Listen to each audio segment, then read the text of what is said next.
plaisir pour Karine et moi d'être ici aujourd'hui pour parler de cette thématique-là, parce que c'est vraiment un sujet qui nous intéresse beaucoup là, au cours depuis les derniers mois, justement parce qu'on travaille sur notre cadre de référence en matière de vie intime, affective et sexuelle là, de notre direction. On va mettre ça au clair, on n'est pas des conférencières dans l'âme, on est beaucoup plus des cliniciennes, mais on a été envoyés ici de par notre participation justement au séminaire et au cadre de référence. On n'est pas des sexologues non plus, on est des psychoéducatrices parce que dans notre direction, en tout cas en DI, TSADP, il n'y a pas de sexologue au Bas-Saint-Laurent qui joue un rôle de clinicien un peu auprès de notre clientèle. Donc, notre direction a décidé d'orienter les services de prévention puis de développement un peu de la vie intime et sexuelle en lien avec le séminaire par Karine et moi, là, un peu pour diffuser cette information-là et ce contenu théorique et pratique-là. Donc, on est bien heureuse d'être là. Un petit peu plus fort, pas de problème. Excusez-moi. Donc, voilà. Donc, aujourd'hui, on va essayer d'aborder un petit peu les enjeux qui sont soulevés, qu'on constate un petit peu au quotidien dans notre travail, ainsi que les concepts de base aussi qui peuvent être pertinents, qui sont pertinents en fait de diffuser. Là. Donc, c'est la parole à Karine. Donc, l'objectif ici n'était vraiment pas de vous présenter c'est quoi une déficience intellectuelle, c'est quoi un trouble du spectre de l'autisme, mais plutôt vraiment de focaliser sur certains aspects qui peuvent avoir une incidence là, sur l'épanouissement de la vie là, intime, affective et sexuelle. Donc, clairement, à travers la littérature, on voit là, que chez une personne qui présente une déficience intellectuelle, là, je veux juste vous dire que ça se peut qu'on utilise certains acronymes comme déficience intellectuelle, on va peut-être dire DI ou trouble du spectre de l'autisme, TSA. Dans le jargon quotidien, c'est souvent des acronymes qu'on utilise. Donc, au niveau d'une personne qui présente une DI, c'est sûr qu'on trouve beaucoup de défis des fois à généraliser les connaissances qui sont expérientielles à de nouvelles situations. Donc, reproduire un apprentissage qui a été fait. C'est certain que ces composantes-là font en sorte que les personnes ont besoin de soutien, d'accompagnement, puis vraiment d'opportunités pour généraliser ces apprentissages-là, pour mieux s'adapter. On voit aussi là, une difficulté à prévoir les conséquences de leurs gestes, à se projeter dans l'avenir, ce qui peut avoir aussi une influence là, sur les gestes qui sont utilisés. On peut voir aussi une plus forte anxiété lors des changements ou des nouvelles situations. Donc, c'est clair que l'inconnu peut créer de l'anxiété. Donc, c'est souvent des composantes là, avec lesquelles on doit là, gérer au quotidien. Chez une personne qui présente un TSA, on voit beaucoup aussi de particularités sensorielles qui peuvent influencer l'expérience. Donc, c'est sûr que quand on est sujet, puis que, par exemple, le contact physique ou le toucher peut être interprété différent d'une personne à l'autre, c'est sûr que ça peut avoir une incidence sur comment que je vais le gérer au quotidien, sur les comportements que je vais avoir et sur la suite des choses. On peut avoir aussi un défi dans le décodage des interactions sociales puis le maintien des relations. Ça, je vous dirais que c'est quand même une composante majeure en lien avec les relations amoureuses, sexuelles, la vie intime. C'est certain qu'on peut voir quelqu'un qui, par exemple, a la difficulté à interpréter les intentions des autres ou encore entrer en relation, donc difficulté à trouver des thématiques avec lesquelles discuter avec les autres, ça peut entraîner des problématiques. Sinon, il peut y avoir un défi aussi dans la compréhension des distances sociales, des frontières de l'intimité. Donc, c'est toutes des composantes qu'il faut qu'on regarde pour travailler et les accompagner finalement là, au quotidien là, à travers leurs échanges. Là, ici, on a abordé plus les composantes personnelles, mais on ne se fait pas de cachette. Là, au niveau environnemental ou contextuel, il y a quelques défis que présentent les personnes qui ont une déficience intellectuelle ou un trouble du spectre de l'autisme dans l'épanouissement de leur vie intime, affective et sexuelle. Le premier défi, en fait, relève un peu de l'aspect non reconnu ou peu reconnu de la sexualité chez la clientèle de personnes présentant une déficience intellectuelle ou un trouble du spectre de l'autisme. On a tendance à croire que c'est pas nécessairement, à percevoir que c'est pas un besoin que ces gens-là ont. Pourtant, encore là, c'est un besoin fondamental pour tout le monde, mais il est très peu reconnu. De plus en plus, par contre, là, on voit une ouverture à briser un peu ces tabous-là. De par aujourd'hui, pourquoi on est rassemblés ici, je trouve que c'est une très belle initiative pour pour ouvrir la discussion parce qu'effectivement, c'est un besoin essentiel. Puis souvent, le fait que ce soit peu reconnu, ça entraîne l'utilisation de mesures plus restrictives ou punitives lorsqu'on voit apparaître certains comportements qui sont plus sexualisés, qui sont sains, mais qui sont peut-être surprenants pour l'environnement. Donc souvent, on a tendance à restreindre ces comportements-là quand on devrait les explorer, en parler, et puis beaucoup plus éduquer à ce volet-là. Le deuxième point est la possibilité d'être victime d'attitudes infantilisantes ou surprotectrices. Encore là, c'est souvent pas pour de mauvaises intentions. Par contre, ça amène des fois un accompagnement qui devient inadéquat parce qu'on ne reconnaît pas nécessairement le potentiel de la personne devant nous, donc nos interventions risquent d'être moins adéquates ou encore tout simplement les discussions qu'on va avoir moins adaptées à la situation. Mais encore là, si tu as tendance à avoir une attitude qui est plus infantilisante, tu ne reconnais pas le besoin en matière de sexualité, bien c'est certain que ça se peut que tu n'abordes juste pas ce sujet-là. Donc, tu ne feras pas nécessairement d'éducation sexuelle, tu n'aborderas pas toutes les notions préalables et bases. Donc, c'est clair que cette attitude-là va faire en sorte que ça va venir teinter ton intervention aussi. Effectivement, puis le fait d'être à l'aise aussi d'en discuter, il faut quand même se sentir à l'aise parce que souvent les questions, là, ça peut aller dans tous les sens, puis c'est important d'en parler, mais il faut qu'on soit à l'aise dans nos connaissances, qu'on soit à l'aise dans ce qu'on a envie de discuter, parce que ça demande quand même une certaine ouverture aussi, là, des deux côtés de la situation. Et finalement, là, justement, on parlait du manque d'accompagnement, mais ça peut entraîner des difficultés à exprimer les besoins, à communiquer aussi qu'est-ce qu'on a envie, à favoriser des relations égalitaires qui sont encore là, quand on n'en parle pas, qu'on manque de connaissances, souvent on a des répercussions à long terme qui se font sentir. Et le dernier défi, c'est l'accès limité à des opportunités de rencontrer des nouvelles personnes, de socialiser, puis de rencontrer des partenaires potentiels aussi. Souvent, les personnes qui vont avoir une déficience intellectuelle vont souvent être regroupées avec tout le temps les mêmes personnes dans les activités de loisirs, dans les activités scolaires, dans les activités socio-professionnelles, dans les organismes communautaires. Même chose pour les personnes qui ont un trouble du spectre de l'autisme. C'est bon parce que ça permet là, de communiquer, de partager une réalité. Par contre, ça limite les rencontres qu'on peut faire, puis le potentiel de rencontrer des gens. Puis ça crée quand même un désert, un petit peu d'opportunité de rencontrer des gens qu'on appelle. Puis on avait aussi une proportion quand même assez grande de notre clientèle qui était perdue aussi dans des milieux résidentiels. Donc ça, c'est aussi, ça crée un peu le désert d'opportunité dans le sens que c'est certain que si tu cohabites toujours avec les mêmes 6 personnes, ben quotidiennement, c'est eux avec lesquels tu crées plus de relations affectives, effectivement. Puis des fois, ben, ça se peut que tu t'entendes pas avec ces mêmes 5-6 personnes aussi, fait que ça crée aussi d'autres relations. D'autres types de relations. Puis c'est correct aussi, là, c'est bien normal. Donc finalement, ce qu'il faut retenir de ce qu'on voulait faire pour sortir de tout ça, en fait, c'est que on a un besoin d'accompagnement, un besoin d'éducation, un besoin de soutien pour justement faciliter la généralisation des connaissances, puis diminuer l'anxiété en bout de ligne, parce que c'est ça qu'on veut par l'adoption, par la transmission de connaissances, puis répondre aux questions, puis pas laisser les personnes dans des incompréhensions, des questionnements qui justement augmentent l'anxiété.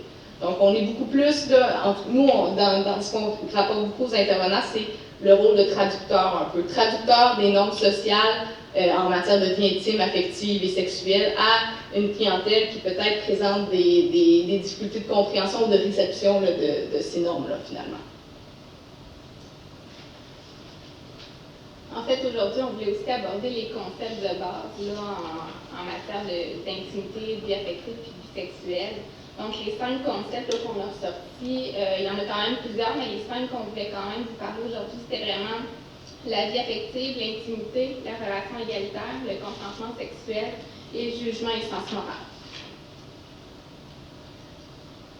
Donc, quand on parle de vie affective, en fait, ça se définit de la même manière d'une personne qui présente un diagnostic, la santé mentale ou peu importe, qu'une personne qui présente aucun diagnostic. Donc, c'est vraiment une définition qui est plus universelle. Là. Chacun passe à travers là, cet aspect-là.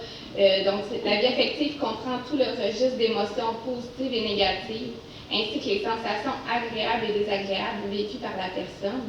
Quand on parle d'émotions positives, on va parler de joie, on va parler négative, on peut parler plus de colère, de tristesse, de peur. C'est vraiment les quatre émotions clés qu'on voit même quotidiennement et de façon assez tangible.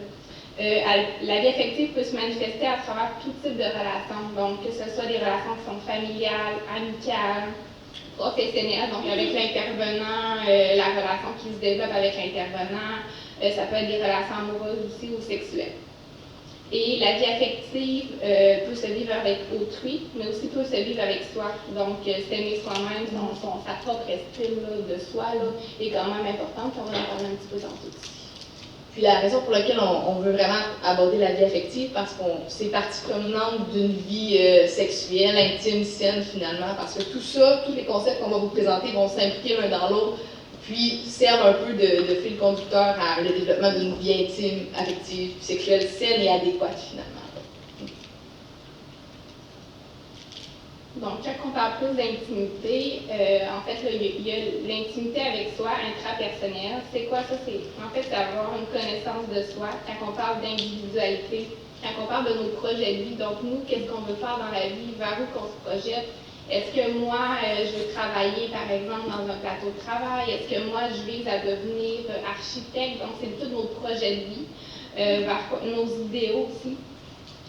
Il y a aussi toutes les sensations de soi, donc tout est-ce que je me sens utile dans la vie? Est-ce que je collabore avec d'autres? Est-ce que je participe? J'ai-tu une vie active? Donc, c'est vraiment l'intimité avec soi, c'est vraiment se situer par rapport à soi-même. Donc, en tant que personne, moi, où que je me vois, puis est-ce que je suis satisfait dans ma vie? Donc, puis clairement, l'intimité avec soi, c'est vraiment un fondement là, de l'estime de soi, de l'estime personnelle, puis c'est vraiment un angle, une priorité majeure finalement à travailler là, avec la clientèle là, qui présente là, une DI ou un TSA là, de façon générale. Il y a aussi l'intimité avec autrui, interpersonnelle, donc c'est vraiment se situer par rapport aux autres. Et il y a l'intimité espace-temps, donc l'accessibilité à des moments réguliers, puis des lieux aussi appropriés et privés afin de vivre son intimité avec soi ou avec autrui.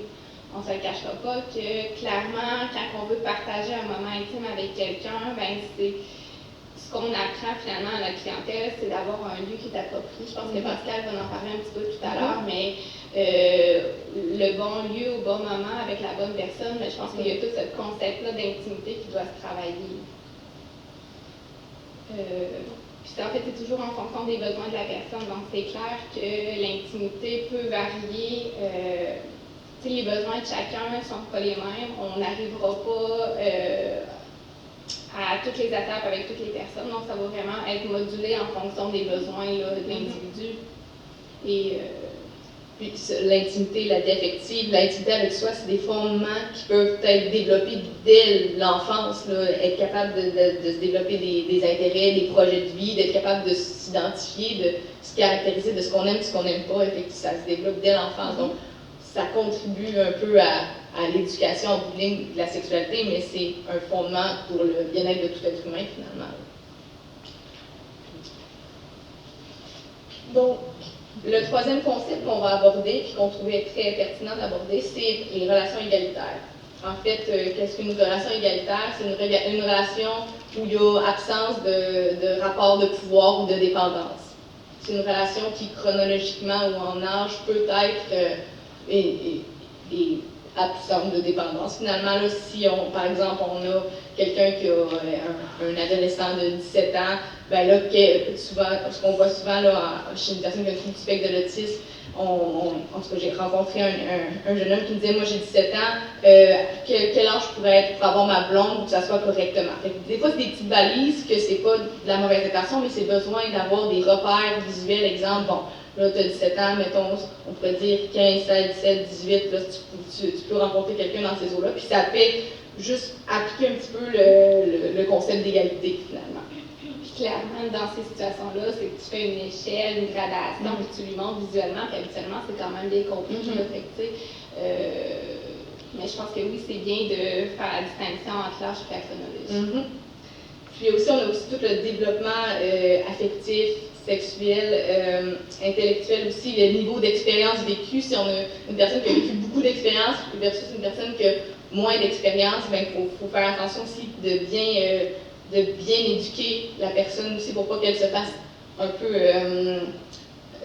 manipuler dans cette relation-là. C'est pas toujours le cas, mais c'est pour ça qu'il faut garder en tête les relations égalitaires. Il faut aussi tenir compte du choix de vie. Oui. Si le client a un chum ou un conjoint un peu plus vieux, mais que lui, il ne veut pas nécessairement... il est vraiment dans une autre étape de sa vie, il travaille, il se promène en voiture, etc. Puis que ton client, il se promène encore en transport scolaire, il va à l'école. Il y a tous les choix de vie aussi qu'il faut considérer dans tout ce qui est relation. Toutes ces composantes-là, il faut que ça soit regardé clairement aussi et de façon objective avec le client pour voir s'il est à l'aise, puis voir si vraiment la relation est égalitaire puis est saine. Effectivement. Puis quand on parle de relation égalitaire, ici on a tout le concept d'affirmation de soi, d'être capable de nommer ce qu'on aime, ce qu'on n'aime pas. Puis on va rentrer éventuellement dans le quatrième concept qui est le consentement aussi, le consentement sexuel, puis le consentement mutuel aussi. Donc, qu'est-ce que le consentement sexuel? Ici, on l'aborde en termes de sexualité, mais on pourrait même dire consentement mutuel. Mais c'est un peu l'accord qu'une personne va donner à une autre personne avant de participer soit à une relation sexuelle ou encore à une activité du couple, par exemple, ou à un réseau. Par exemple, des fois, on est en couple, on décide d'aller au cinéma avec des amis, mais moi, je ne m'entends pas avec ces amis-là. Ben, le consentement, ça fait partie de ça aussi, d'être capable de nommer, ben moi, je ne veux pas aller faire cette activité-là parce que ça ne m'intéresse pas. Donc, ça englobe beaucoup de choses. Il doit être mutuel et réciproque aussi. Les deux personnes doivent consentir à la même situation. Il doit être libre et éclairé. On entend souvent ça, mais absence de contraintes, de tout ce qui est notion de chantage, manipulation, et éclairé dans le sens que le jugement n'est pas altéré. La personne est consciente des conséquences que va avoir ce consentement-là. Donc tout ça, c'est assez complexe comme notion. C'est pour ça qu'il faut toujours être capable d'accompagner le plus possible dans tout ce qui est questionnement, dans tout ce qui est un peu guidé dans j'ai le droit de consentir, j'ai le droit de ne pas consentir, puis j'ai le droit de dire non aussi finalement. Là. Parce que moi, travaillant en résidence, souvent, les personnes qui ont des déficiences intellectuelles, qui ont un trouble du spectre de l'autisme, qui sont en résidence, on ne se cachera pas qu'ils n'ont pas toujours le choix de manger ce qu'ils veulent, d'être avec qui ils veulent, de faire ce qu'ils veulent.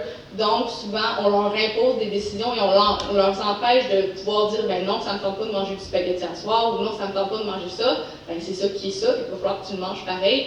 Fait que là, on demande à des gens de consentir à vouloir faire ça ou à ne pas vouloir faire ça, mais on doit leur apprendre tu as le droit de dire non dans certaines situations, tu as le droit de dire oui dans certaines situations, mais tu dois bien comprendre finalement les enjeux reliés à cette situation-là. En fait, il y a toute la question d'autodétermination. Je pense que c'est prôné qu'il faut vraiment favoriser l'autodétermination de notre clientèle. Puis, tu sais, avant de parler de consentement, il faut parler d'autodétermination. Puis, l'autodétermination, ça peut passer par des petits choix au quotidien, comme un choix de collation, comme, tu sais, déjà d'emblée, il faut leur apprendre, comme tu disais, à dire oui et à dire non. Puis souvent, des fois, on leur demande le choix, mais clairement, on avait l'exemple un client qui dit ben, je ne veux pas mettre mon manteau, mais il fait froid, il fait moins 40 dehors, ben c'est plate, mais il va falloir que tu mettes ton manteau quand même. Donc, tu sais, il y a toute la capacité à s'autodéterminer. Donc, on lui demande de faire un choix, de dire oui ou non, je veux, mais si dans des situations comme ça, ben il nous dit haut et fort qu'il ne veut pas mettre son manteau, ben il faut regarder les modalités qu'on va prendre. Donc, c'est toutes ces composantes-là qu'il faut regarder.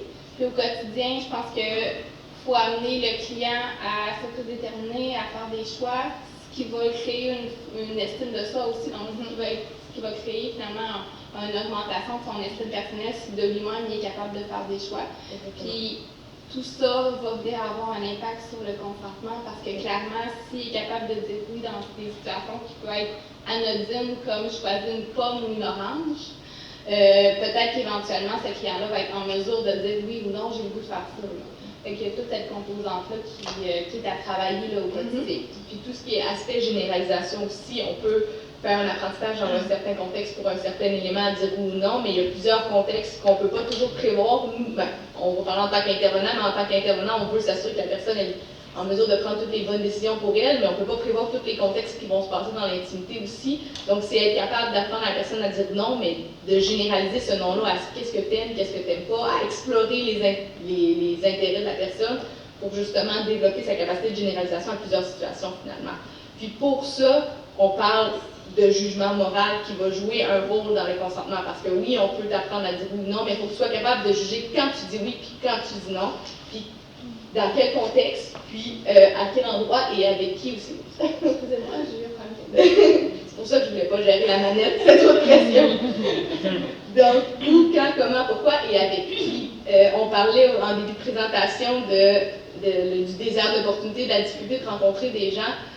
On observe beaucoup aussi des personnes qui vont s'affilier à une autre personne, qui vont vouloir avoir une relation intime avec une autre personne parce que c'est la seule personne disponible dans ici maintenant avec qui ils vont pouvoir vivre une expérience intime ou sexuelle. Quand la vraie question devrait être, est-ce que je suis bien avec cette personne-là? Est-ce que j'ai envie d'être avec cette personne-là? Est-ce que cette personne-là va répondre à mes besoins? Donc le consentement, le jugement moral, ça passe tout par ça aussi.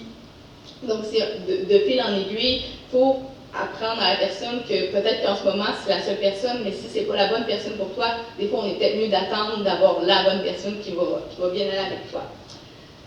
Par jugement moral, on entend qu'est-ce qui se fait, qu'est-ce qui se fait pas, qu'est-ce que je dois accepter, qu'est-ce que je dois pas accepter. Puis pour ça, il faut que la personne se connaisse son intimité avec elle-même, l'intimité avec les autres, ça ait une vie affective envers elle-même saine, qu'elle se connaisse. Donc, c'est un peu tout impliqué ensemble finalement. C'est pas, la vie sexuelle, c'est pas juste la sexualité physique, c'est aussi tout le concept de soi, l'estime de soi, donc ce qui contribue à être un facteur de protection finalement à des abus qui pourraient suivre ou encore des relations de dépendance ou de pouvoir. Évidemment, comme je l'ai nommé, l'affirmation de soi, c'est le meilleur facteur de protection qu'on peut pas avoir. Si je suis capable de nommer qu'est-ce que j'ai envie de faire, qu'est-ce que j'ai pas envie de faire, on amène un filet de sécurité assez important dans plusieurs situations. Là. Puis, par jugement moral, on entend aussi tout ce qui est apprentissage des normes socio-sexuelles aussi. Si je rencontre quelqu'un au centre d'achat, ça clique, on s'entend bien, elle me donne son numéro de téléphone, puis finalement, je l'appelle 13 fois par jour parce que j'ai envie de parler, bien, socialement acceptable, c'est peut-être pas ce qui est adéquat. Donc, toutes ces normes-là qui sont à démystifier, à apprendre, pour justement favoriser une vie affective, là, puis une relation, développer une relation finalement intime qui va pouvoir découler vers une relation plus amoureuse finalement. En fait, l'ensemble des modalités qu'on a parlé sont quand même présentes là, à travers là, certains programmes d'éducation sexuelle. Il y a différents programmes qui existent. Dans ces différents programmes-là, on retrouve vraiment des thématiques qui sont, je vous dirais, récurrentes là, à travers les différents programmes. Donc, c'est certain qu'on va voir des trucs comme développer l'estime de soi, la confiance en soi, l'affirmation de soi. Je pense qu'on l'a quand même nommé beaucoup aujourd'hui, l'estime de soi. C'est un thème assez central.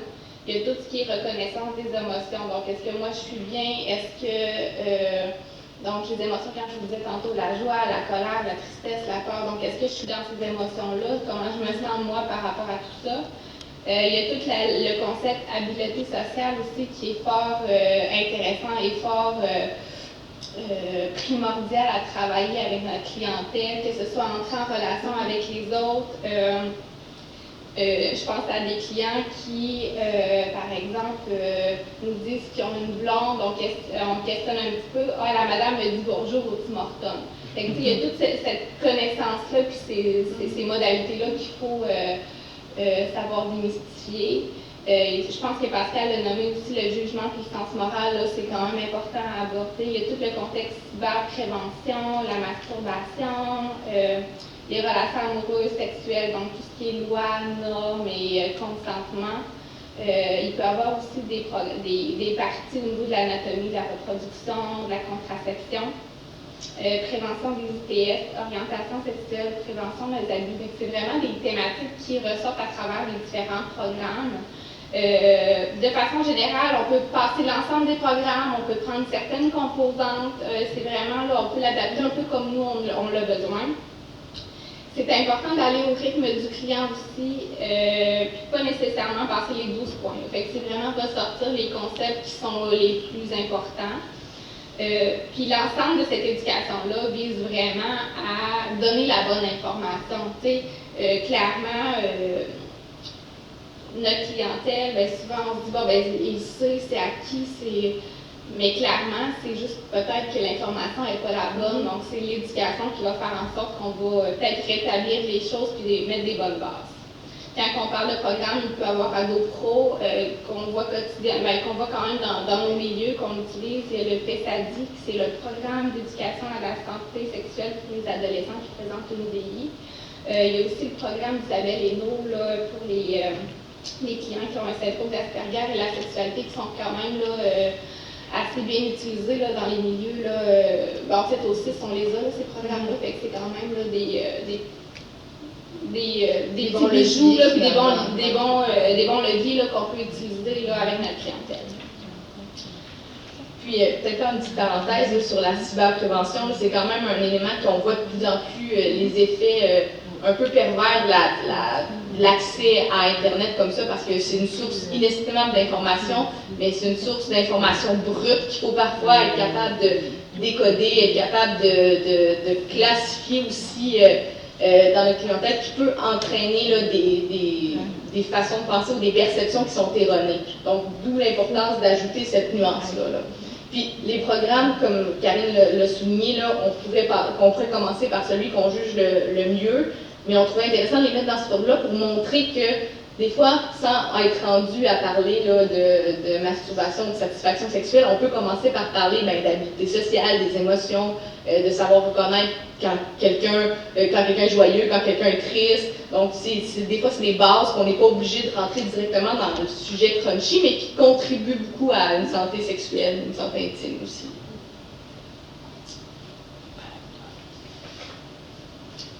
En fait, la collaboration environnementale, on va quand même aller assez rapidement sur ce concept-là. Nous, ce qu'on voulait vous dire ici, c'est que c'est important de savoir reconnaître, éduquer, orienter, canaliser tout ce qui est une expression positive qui sonne la sexualité.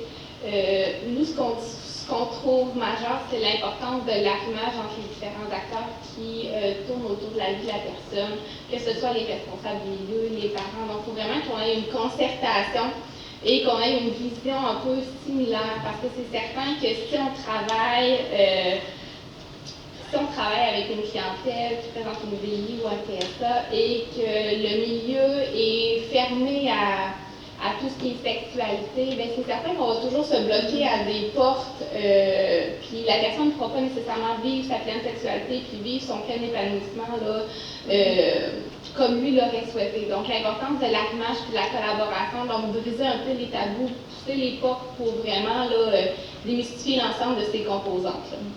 Puis c'est certain que créer un environnement favorable à l'épanouissement personnel et à la réadaptation, donc je pense que c'est une condition essentielle, donc l'arrimage entre l'ensemble des acteurs.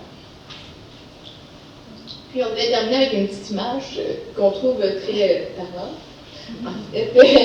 En fait, on a mis un barrage parce la métaphore est la suivante, je vais vous l'expliquer. Dans le fond, l'étendue d'eau derrière le barrage représente un peu tout ce qui est besoin sexuel, finalement, des personnes qui ont une déficience intellectuelle, un trouble du spectre de l'autisme, les besoins qui sont normaux, qui sont légitimes, qui sont même fondamentaux et adéquats. Le barrage représente souvent les contraintes environnementales auxquelles ces personnes-là peuvent être confrontées. Par exemple, le désir de réprimer ces pulsions-là, de vouloir les réprimer, les contraindre à ne plus exister finalement.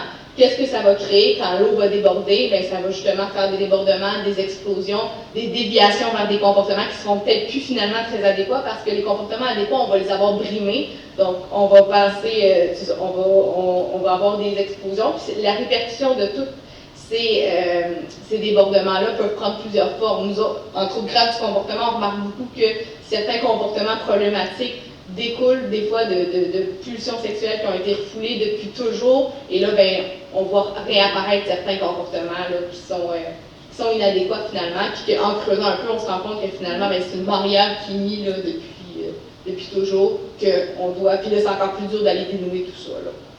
Donc, c'était la petite image qu'on voulait mettre. On voulait conclure avec quelques références, parce qu'on est des psychoéducatrices, donc on voulait valoriser l'éducation. Donc, on a mis quelques petites références là, en termes d'éducation sexuelle. Là, les Tom et Elsa, c'est toujours des bons moyens d'avoir un langage commun puis pouvoir ouvrir sur ce sujet-là. Il y a des petites encyclopédies aussi, là, là je suis allée un petit peu en chronologie, là, mais chez les jeunes, les adolescents, les préadolescents. Puis finalement, là, il y a des livres plus en lien avec le syndrome d'Asperger, ancienne appellation syndrome d'Asperger, là, pour pouvoir un peu démystifier un peu les normes sociales, qu'est-ce qui est acceptable ou pas, puis qu'est-ce que je devrais faire ou pas finalement. Donc voilà. Moi, j'ai fortement apprécié le diaporama que vous venez de nous montrer. Et ce qui me surprend pas à soi, je suis père d'une fille qui vit une déficience intellectuelle, qui avait 5 ans. Et par rapport à sa sexualité, je dirais que je ne suis pas vraiment inquiet. Mais à soi, ce que j'ai plus appris, c'est par rapport, quand je regarde par rapport à l'autisme, là, c'est beaucoup difficile par rapport sur le rapport des autres. Je suis membre de la DIARIN aussi depuis, je suis conseiller d'administration depuis quelques années, et j'ai été dans le comité EHDR pour l'hiver ici pendant plusieurs années, et je suis travailleur social. Ce que je constate par rapport aux jeunes qui vivent une déficience intellectuelle, à chaque fois qu'on rencontre parents et jeunes, ce qui me frappe le plus, c'est de voir comment les jeunes qui vivent avec une déficience aiment le toucher. Et c'est fun de voir comment ils aiment le toucher, où ils s'approchent, ils veulent être touchés, ils veulent nous toucher. Et la danse, pour moi, est une expression, une technique d'expression qui est vraiment fondamentale. Ma fille a vécu avec une déficience, mais elle a fait 15 ans de danse. Je suis école de danse à Rimouski. Maintenant, elle a fait ça pour la Zumba. Et dès qu'il y a la musique sous, elle aime danser. Je ne suis pas inquiet par rapport à sa sécurité parce qu'elle a malgré sa déficience, elle a développé une autonomie, elle est rendue seule en appartement maintenant. Ce qui m'inquiète un peu par rapport à la sécurité chez la déficience, c'est, d'après certaines études, un déficient sur 4 a des chances d'être agressif sexuellement dans sa vie.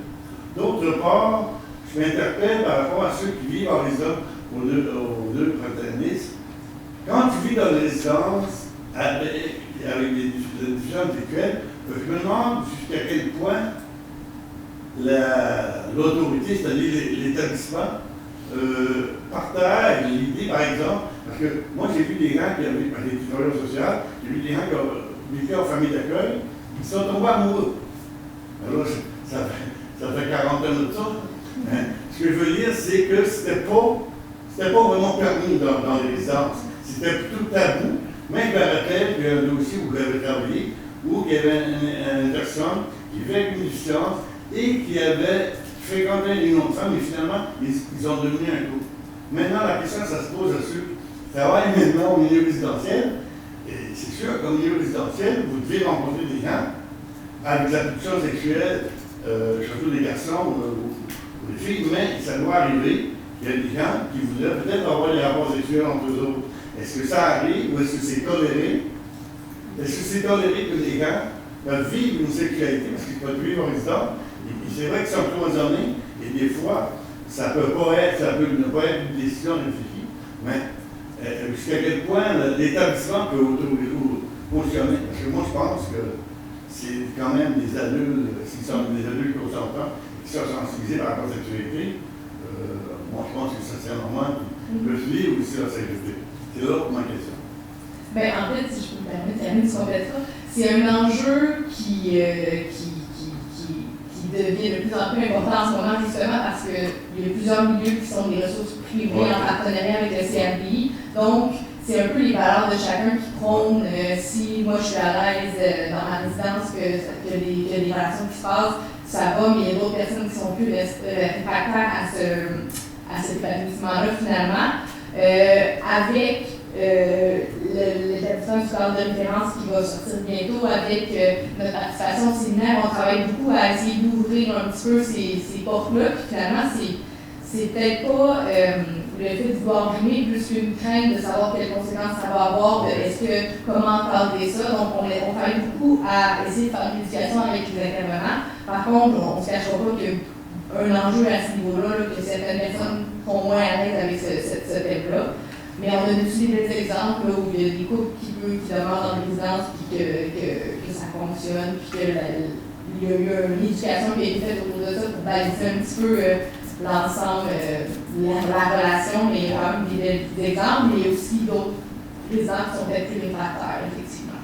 Je pense que la composante majeure, en tout cas, on a parlé un peu, c'est la relation égalitaire, le consentement et le jugement moral aussi. Donc, est-ce que ces composantes-là sont là? Est-ce que c'est respecté? Est-ce qu'il y a une éducation sexuelle? Est-ce que, de part et d'autre, ces conditions-là sont respectées? Puis, y a-t-il une éducation qui a un encadrement financier? Ces conditions-là, nous, c'est clair que on va faire encore de ça, on peut juste les accompagner puis les supporter dans tout ça. Puis l'autre chose, c'est aussi de supporter les personnes ressources, les milieux résidentiels finalement vers l'épanouissement sexuel, que ce soit dans leur milieu même de vie ou encore ailleurs, pour qu'on puisse bénéficier et motiver l'ensemble de ces composants. Je ne sais pas si ça répond à votre question, mais le tabou de la sexualité, c'est. On commence à démystifier ça parce que c'est un sujet qui n'était pas du tout parlé auparavant. Puis on commence à avoir une ouverture à en discuter. Donc on en profite puis on se rend compte des bénéfices que ça va finalement en parler. Parce que c'est un besoin fondamental, comme on disait, comme vous le démontrez aussi. C'est un droit finalement que tout le monde devrait avoir à au moins pouvoir s'épanouir à ce niveau-là. Mais il y a de plus en plus de déficients, de gens qui vivent avec une déficience intellectuelle, qui en arrivent à une autonomie sans être placés en famille d'accueil ou autre. Et on a de plus en plus d'exemples. Si on regarde l'évolution au cours des 20 dernières années, il y a eu vraiment une nette amélioration. Merci beaucoup. Merci. Le programme d'éducation sexuelle que vous avez créé, différents programmes, ça s'adresse à quel groupe d'âge de votre clientèle? Parce que si on regarde, si on va un petit peu plus loin, chez les gens qui ont été diagnostiqués un petit peu plus tard dans leur vie, comme Asperger, entre autres, il n'y a pas eu de programme en tant que tel, à ce que je sache, qui a été dirigé pour ces gens-là. Parce que c'est sûr que si on est diagnostiqué à l'âge adulte, on n'a pas eu de programme d'éducation sexuelle. Alors, qu'est-ce qui est prévu pour ces gens-là? Est-ce qu'il y a quelque chose de prévu dans les programmes maintenant? Dans une bonne partie des programmes qu'on vous a présentés, ça inclut aussi l'aspect de déficience intellectuelle. Puis on est dans le séminaire provincial sur lequel on est, il y a cet enjeu-là aussi d'avoir, on a de plus en plus de personnes qui ont un syndrome d'Asperger ou autisme au niveau aussi qui ne concordent pas vraiment avec les outils qu'on a nous autres pour développer la sexualité de la vie intime. Donc on constate que vraiment cette balance-là. Et sur le séminaire, nous, on a beaucoup travaillé avec cette clientèle-là, justement parce que il y a beaucoup de questionnements qui ne sont pas bons dans les programmes, que les programmes ne sont pas nécessairement trop adéquats, puis ils demandent une certaine adaptation. Par contre, il y a certains éléments qui peuvent être pris aussi, qui sont adaptables. Avec nous, les programmes, souvent, c'est une ligne directrice. Puis avec le client, c'est toujours souvent de l'intervention individuelle. Ici, il existe des interventions de groupe, mais ici, au Bas-Saint-Laurent, c'est surtout de l'individuel. Donc, avec le programme, souvent, on va l'adapter en fonction de la personne qu'on a devant nous.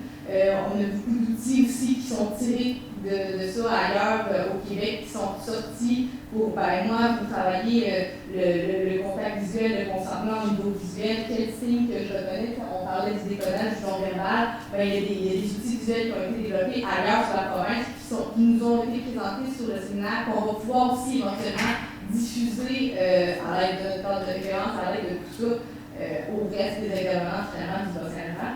Mais il y a on a accès beaucoup à des ressources provinciales qui nous aident un petit peu à ce niveau-là. OK, si je comprends bien, vous êtes comme des personnes ressources pour les autres intervenants. Exactement. Okay. Est-ce que vous sentez que les autres intervenants se sentent capables d'entrer en relation au sujet de la sexualité avec l'usager au fond?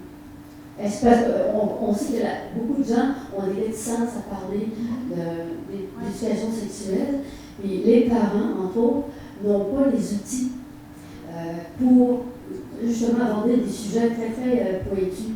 Alors, à ce moment-là, est-ce que les intervenants ont cette même réticence-là, ou bien c'est le travail qui a été fait là, c'est quand même possible d'avancer à ce niveau-là? De plus en plus, je pense que les intervenants sont ouverts à discuter de ça. Là. Donc, nous, on sent beaucoup parce que là, on travaille actuellement, c'est le moment idéal parce qu'on travaille beaucoup à développer cet aspect-là là, avec le cadre de référence. Donc, on a été dans des formations en matière de biété, maternité sexuelle pour permettre ça. Les intervenants qui étaient là semblaient ouverts. Puis je pense que de plus en plus, mais il y a encore certaines réticences là dans le monde. Je pense que c'est quand même bien de dire. Il y a des réticences de certains. Il y en a d'autres qui sont super ouverts. C'est certain que le cadre de référence et tout le travail qu'on fait actuellement vise à outiller ces intervenants-là pour qu'eux-mêmes outillent la clientèle, eux-mêmes outillent les parents qui, des fois, se sentent dépourvus. C'est certain que, de façon générale, une personne neurotypique, la sexualité, c'est tabou de façon générale. Donc, je dirais que c'est rare qu'on en entend parler à large quotidiennement. Donc, je pense qu'il faut ouvrir les portes, il faut en parler, parce que si on n'en parle pas, clairement, les portes vont rester fermées. Des fois, c'est juste tu l'as nommé tantôt, Pascal, des fois, c'est juste des craintes. Des fois, on n'en entend pas parler, on ne sait pas trop. Donc, juste le fait de mettre des mots sur des situations, mettre des mots sur des choses qui font en sorte que les cloisons s'ouvrent, que les portes s'ouvrent. Donc, c'est important d'en parler. Mais je pense que c'est important d'utiliser les bons termes, les bons mots, et d'avoir les bonnes connaissances. C'est d'où l'importance de l'éducation sexuelle, de la mise en place, finalement. Nous, dans l'établissement du cadre de référence, on a un guide d'intervention aussi qui s'en vient, qui va vraiment baliser l'ensemble des choses à préconiser, finalement, avec notre clientèle. Une dernière question, si vous permettez. On sait beaucoup que au centre de réadaptation, c'est par épisode de service. Est-ce qu'au niveau des programmes de sexualité, c'est le même processus, c'est-à-dire qu'on donne un objectif ou deux, et puis si sur 3 mois on n'est pas arrivé ou on a fini, on pense d'avoir fini, surtout, est-ce que le service s'arrête et on doit reprendre pour d'autres objectifs à un autre moment donné? Bien, actuellement, tout ce qui est objectif au niveau de la sexualité découle des plans d'intervention. Donc, il n'y a pas une ligne à côté en matière qui travaille juste comme ça. Souvent, c'est intégré dans le plan d'intervention qui est révisé aux 3 mois. Mais, en tout cas, dans la majorité des cas en adaptation, l'usager est suivi par un intervenant régulier de préférence. Donc, les objectifs, on espère qu'ils vont se maintenir dans le temps et vont continuer à s'élaborer finalement.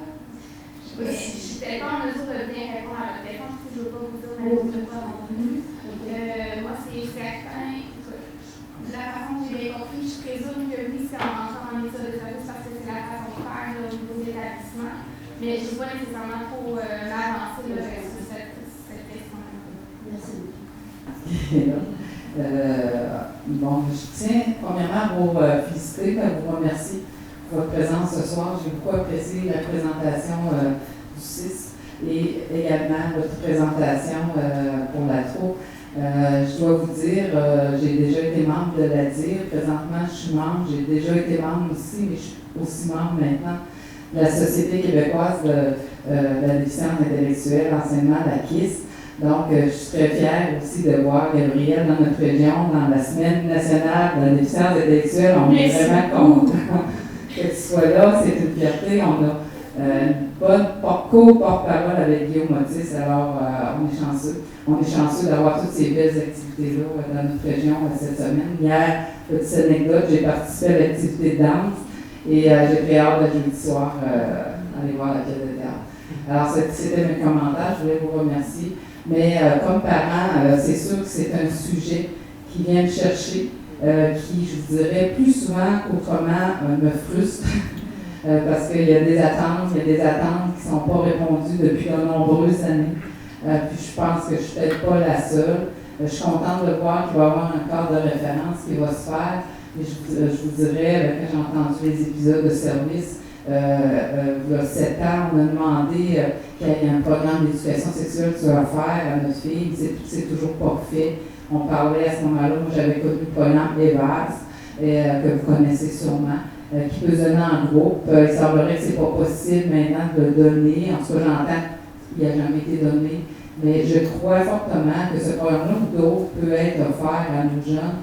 D'autant plus qu'au niveau du ministère de l'Éducation, il y a un nouveau programme d'éducation sexuelle qui est rentré en vigueur depuis cette année, obligatoire, mais par rapport à la clientèle qui a des besoins particuliers, il n'y a encore rien de fait. Il faut que ces programmes-là soient adaptés.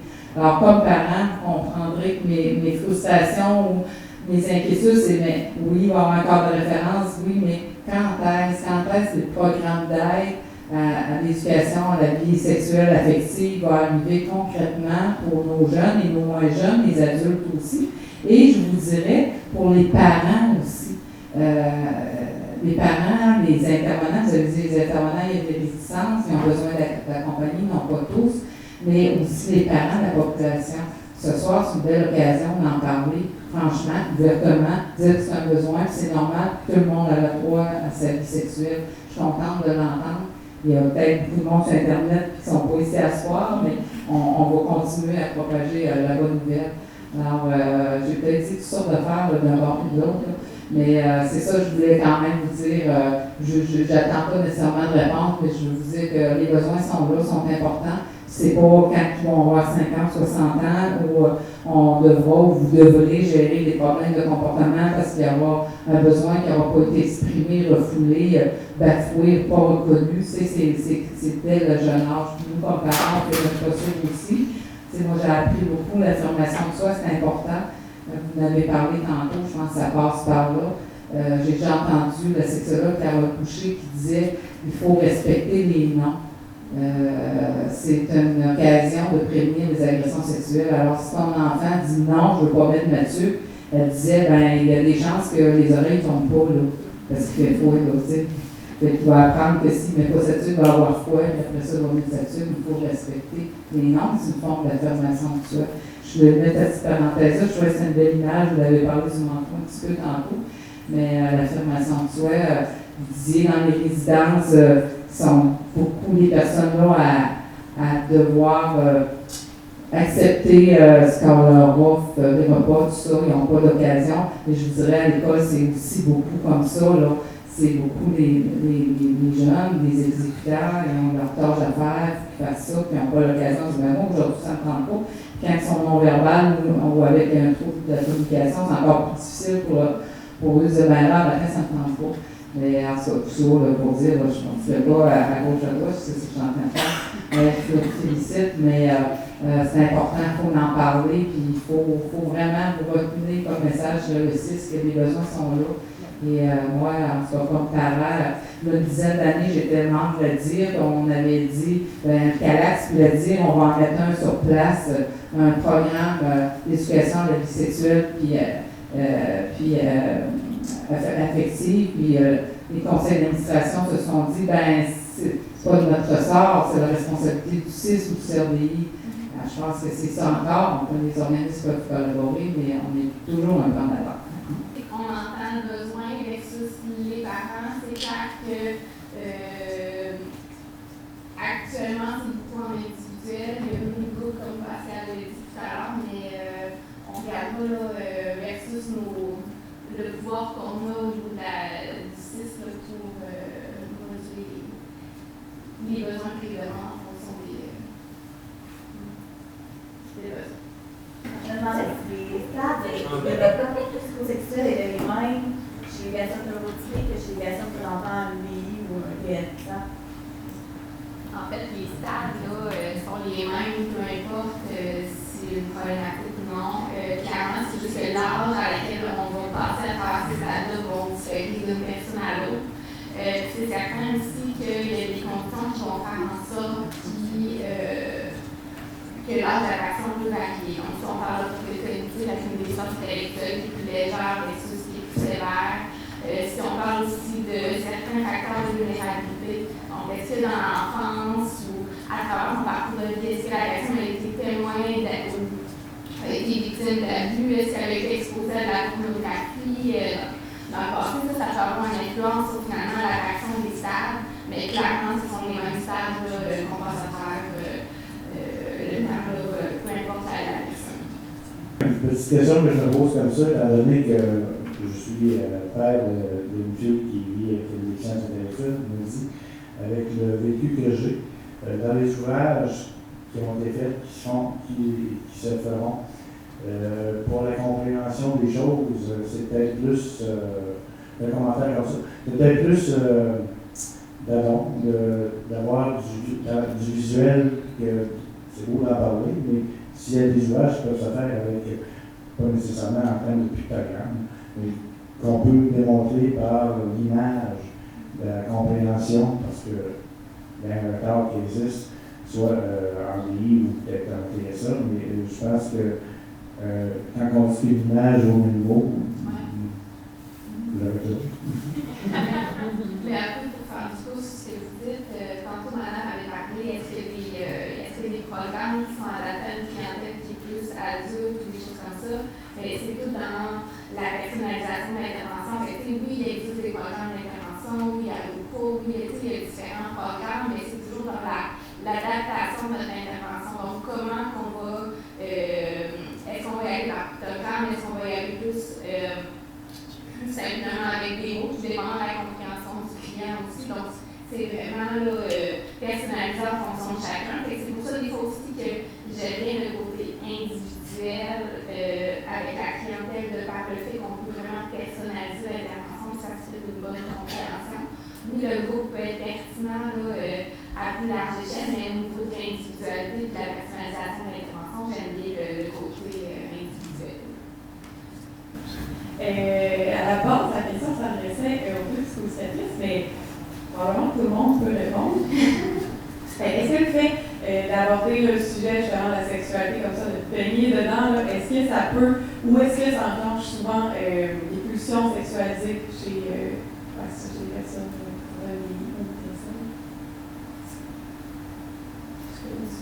tout le monde peut répondre. En fait, il n'y a pas vraiment de corrélation qui montre un lien de causalité. Au contraire, on manque plus un facteur de protection, justement, d'en parler, d'enlever les barrières, d'enlever les tabous. C'est justement une occasion d'en jaser, que justement, on peut s'ouvrir à notre réalité, à nous, puis un peu être plus à l'aise finalement avec ça. Au contraire, ça peut tout un lien, c'est un facteur de protection selon la littérature. En fait, le ce que tu dis, c'est que la prévention, on dit c'est les mots. Donc, le fait de mettre des mots, le fait de savoir que je peux dire oui, que je savoir que je peux dire non, au contraire, je pense que oui, c'est un facteur de protection qui va faire en sorte que la personne va être mieux outillée dans le futur. On a parlé tantôt des défis que ça peut poser, les relations intimes entre les personnes atteintes de DI, de PSA. Mais je me demandais, est-ce que des relations qui impliquent quelqu'un qui a une DI, qui a un TSA ou qui a un autre syndrome, avec une personne neurotypique, est-ce que ça peut poser des défis qui sont plus spécifiques?